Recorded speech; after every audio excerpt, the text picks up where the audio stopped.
பிரதமர் பதவியேற்பு விழாவில் பங்கேற்க குடியரசுத் தலைவர் மாளிகைக்கு எம்பிக்கள் மற்றும் விருந்தினர்கள் வர தொடங்கியுள்ள நிலையில் அழைப்பிதழில் இருப்பவர்கள் மட்டுமே தீவிர சோதனைக்கு பிறகு அனுமதிக்கப்பட்டு வருகின்றனர். இதுகுறித்த கூடுதல் விவரங்களோடு நேரலையில் இணைகிறார் எமது செய்தியாளர் ராஜேஷ்.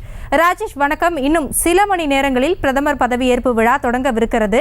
தற்போது அங்கு நிலவரம் என்னவாக இருக்கிறது? ஏற்பாடுகள் எந்த அளவில் இருக்கின்றன? விரிவாக விவரங்களை வழங்கலாம்.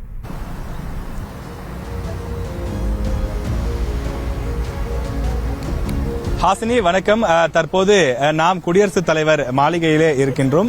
அந்த குடியரசுத் தலைவர் மாளிகைக்கு வெளியில் தற்போது நாம் நின்று கொண்டிருக்கிறோம். இந்த இடத்தில்தான் பதவியேற்பு விழா என்பது நடைபெற இருக்கின்றது.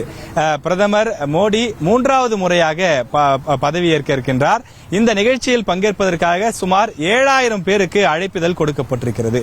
நாடு முழுவதும் இருக்கக்கூடிய அத்தனை மாநிலங்களிலிருந்தும் வெளிநாடுகள், அதாவது இந்தியாவினுடைய அண்டை நாடுகளாக இருக்கக்கூடிய இலங்கை, நேபாளம், பூடான், வங்கதேசம் உள்ளிட்ட பல நாடுகளை சேர்ந்த தலைவர்களுக்கும் அழைப்பிதழ் கொடுக்கப்பட்டுள்ளது.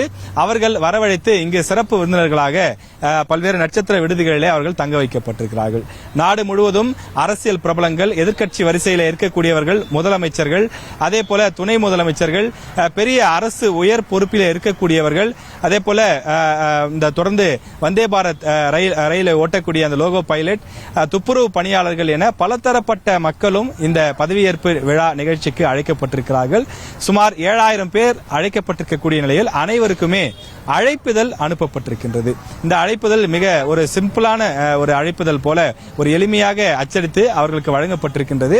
அந்த அழைப்புதலை எடுத்துக்கொண்டு உள்ளே வருபவர்களாக இருந்தால் மட்டும்தான் அவர்கள் அனுமதிக்கப்படுகிறார்கள். எம்பியாக இருந்தாலும் எம்எல்ஏவாக இருந்தாலும் அவர்கள் கையில் அந்த அழைப்புதலை காட்ட வேண்டும்.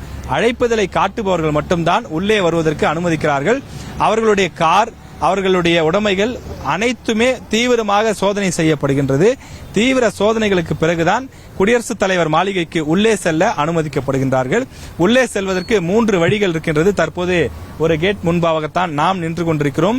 பின்னால் தான் குடியரசுத் தலைவர் மாளிகை, ராஷ்டிரபதி பவன் இருக்கின்றது. அதன் உள்ளே வண்ண விளக்குகளால் அலங்கரிக்கப்பட்டு இந்த பதவியேற்பு விழா என்பது கோலாகலமாகவும் உற்சாகமாகவும் கொண்டாடுவதற்கான அந்த ஏற்பாடுகள் செய்யப்பட்டிருக்கிறது. அதே போல குடியரசுத் தலைவர் மாளிகையை ஒட்டி பிரதமர் மோடியினுடைய உருவப்படங்கள், பதாகைகள் பொறிக்கப்பட்டிருக்கின்றது. அதில் கடந்த 10 ஆண்டு காலத்தில் அவர் செய்த சாதனைகள், வந்தே பாரத் திட்டம் உள்ளிட்ட பல்வேறு திட்டங்களை குறிக்கக்கூடிய வகையிலே அவை அந்த பதாகைகளிலே குறிக்கப்பட்டு அவற்றை விளக்கக்கூடிய வகையிலே அவை இடம்பெற்றிருக்கின்றன. ஆங்காங்கே பாஜகவினுடைய கொடிகளும் பார்க்க முடிகின்றது.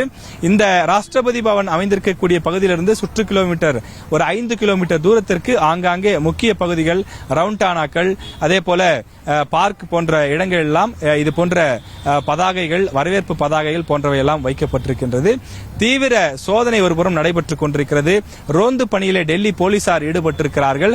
தொடர்ந்து இரவு பகலாக கண்காணிப்பு பணியில ஈடுபட்டு வரக்கூடியவர்கள் உச்சகட்ட பாதுகாப்பில் தற்போது இந்த ராஷ்டிரபதி பவன் என்பது இருக்கின்றது. முழுக்க முழுக்க காவல்துறையினருடைய கட்டுப்பாட்டின் கீழ் கொண்டு வரப்பட்டிருக்கிறது.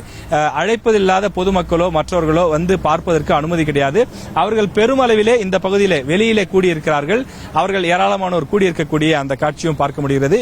கடும் வெயில் தற்போது மணி 4 கடந்து விட்ட நிலையிலும் கூட நம்ம ஊரிலே, அதாவது சென்னை உள்ளிட்ட இடங்களில் எப்படி 12 மணிக்கு உச்சி வெயில் என்று குறிப்பிடுவோம், அதுபோல 4 மணிக்கும் வெயில் தீவிரமாக இருக்கிறது.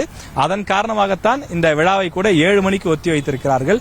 எனவே இந்த விழா சீரும் சிறப்புமாக நடத்துவதற்கு தேவையான அத்தனை ஏற்பாடுகளும் நடைபெற்றுக் கொண்டிருக்கிறது. இன்னும் 2 மணி நேரத்தில் கலை நிகழ்ச்சிகளும் தொடங்க இருக்கின்றது. தற்போது எம்பிக்கள் உள்ளிட்ட அனைத்து சிறப்பு விருந்தினர்களும் ஒருவர் பின் ஒருவராக வர தொடங்கி இருக்கிறார்கள்.